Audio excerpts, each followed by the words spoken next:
સોનગઢના રંગ ઉપવન હોલ ખાતે પ્રથમ આહિરાણી કવિ સંમેલન 2026નું ભવ્ય આયોજન કરવામાં આવ્યું હતું. ખાનદેશ સાહિત્ય સંઘ ધુળિયા મહારાષ્ટ્ર, ખાનદેશ સાહિત્ય સંઘ તાપી જિલ્લા અને સોનગઢ તાલુકાના સંયુક્ત આયોજન તેમજ શ્રી સંત જ્ઞાનેશ્વર માઉલી ભજની મંડળના સહયોગથી યોજાયેલા આ સંમેલનમાં મહારાષ્ટ્રના વિવિધ જિલ્લાઓ અને ગામડાઓમાંથી મોટી સંખ્યામાં સાહિત્યપ્રેમીઓ, કવિઓ અને સાહિત્યકારો ઉપસ્થિત રહ્યા હતા. કાર્યક્રમમાં રાજ્યકક્ષાના મંત્રીશ્રી ડોક્ટર જયરામભાઈ ગામિત ખાસ ઉપસ્થિત રહ્યા હતા. શ્રી સંત જ્ઞાનેશ્વર માઉલી ભજની મંડળના સભ્યો દ્વારા મંત્રી શ્રી જયરામભાઈ ગામિતનું ભાવભર્યું સન્માન કરવામાં આવ્યું હતું. આ પ્રસંગે સોનગઢ નગરપાલિકાના પ્રમુખ સારિકાબેન પાટીલ, નગરપાલિકાના સભ્યો, સ્થાનિક આગેવાનો તેમજ મહારાષ્ટ્ર સમાજના મોટી સંખ્યામાં લોકો ઉપસ્થિત રહ્યા હતા. કવિઓએ પોતાની આહિરાણી ભાષાની રચનાઓ રજૂ કરી સમગ્ર વાતાવરણને સાહિત્યમય બનાવી દીધું હતું. આહિરાણી ભાષા અને તેની સમૃદ્ધ સાંસ્કૃતિક પરંપરાના જતન અને પ્રચાર પ્રસાર માટે યોજાયેલા આ સંમેલનને સાહિત્યપ્રેમીઓ દ્વારા ભારે આવકાર મળ્યો હતો. આ પ્રસંગે મહારાષ્ટ્રીયન સમાજ દ્વારા સોનગઢના સ્થાનિક પત્રકારોનું પણ સન્માન કરવામાં આવ્યું હતું. અને સોનગઢના અધ્યક્ષ ઘનશ્યામ અહિરરાવ અને જિલ્લા અધ્યક્ષ શ્રીમતી અર્ચના કૈલાસ ચૌહાણે આ ભવ્ય કાર્યક્રમને સફળ બનાવવા બદલ ઉપસ્થિત તમામ કવિઓ, મહાનુભાવો, સાહિત્યકારો, ભજની મંડળના સભ્યો તેમજ સાહિત્યપ્રેમીઓનો હૃદયપૂર્વક આભાર વ્યક્ત કર્યો હતો.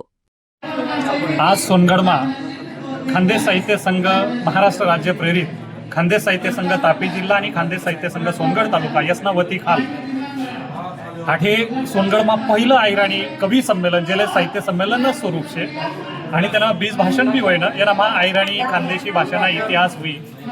खानदेशी, मराठी आणि गुजराती या कशा भाषिक भगिनी शेतीस त्यासनं एकमेकशे कसं नातं शे हाही सुद्धा हाठे सर्व लोकांना समोर मांडायनं.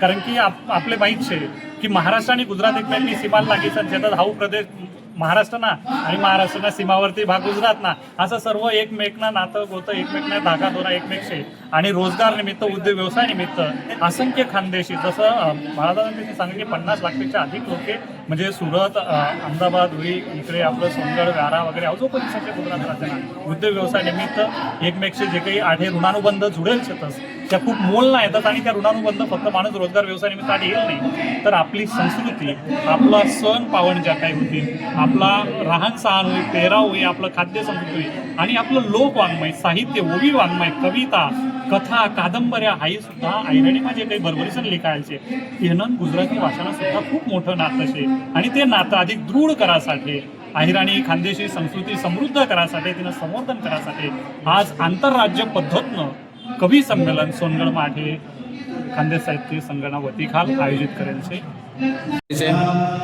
विजय सुखदेव बेडसे. काय कार्यक्रम आहे? आजचा जो आहिराणी कवी संमेलनाचा कार्यक्रम झाला, साहित्य संघ धुळे यांच्या प्रेरणेने आज या ठिकाणी ऐतिहासिक कार्यक्रम होत आहे. या कार्यक्रमामध्ये वेगवेगळ्या ठिकाणाहून कवी आलेले आहेत आणि प्रत्येक कविता सादर होत आहे. कार्यक्रम यशस्वी होत आहे. कार्यक्रम यशस्वी होत असताना आहिराणी भाषेचं संवर्धन, आहिराणी भाषेचं महत्त्व, आहिराणी भाषेची सुरुवात कशी झाली हे आहिराणी भाषेचे आमचे प्रांतिक अध्यक्ष श्री सुधाकर सूर्यवंशी यांनी लोकांना अगदी प्राचीन इतिहासापासून जे सांगितलं आणि लोकांना ऐकताना जे लोक सगळी मंडळी मंत्रमुग्ध झाली त्याच्यात हा कार्यक्रम आम्हाला यशस्वी झाल्याचा आनंद होत आहे. तसेच आहिराणी कवी श्री घनश्याम अहिरराव आणि आहिराणी आप्पा म्हणून ओळखले जाणारे कैलास चव्हाण यांच्या प्रेरणेने हा कार्यक्रम संपन्न होत आहे. याच्या अगोदर असा कार्यक्रम तापी जिल्ह्यात झालेला आहे का?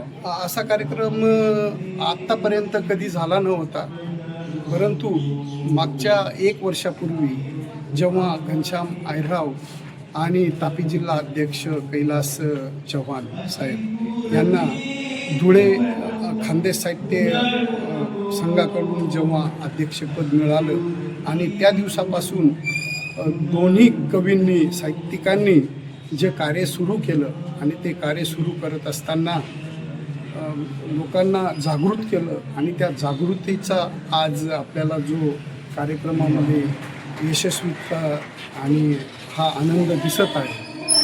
येण्याचं कारण असं प्रामुख्याने गुजरातमध्ये जवळजवळ 50 लाख, कदाचित माझा आकडा चुकीचा असेल, पण 50 लाखाच्या वरती अहिराणी लोक रहिवासी इथं आहेत. आणि सूर्यवंशी सरांनी सांगितल्याप्रमाणे महाराजा सयाजीराव गायकवाडांनी ही भाषा, अहिराणी भाषा, मराठी भाषा गुजरातमध्ये प्रचलित करण्यासाठी त्यावेळी प्रयत्न केले होते आणि ती भाषा आज पण ह्या गुजरातमध्ये आहे. आणि 5-5, 10-10 पिढ्या झाल्या तरीसुद्धा घरात अहिराणी बोलली जाते. हे खरं कौतुक आहे.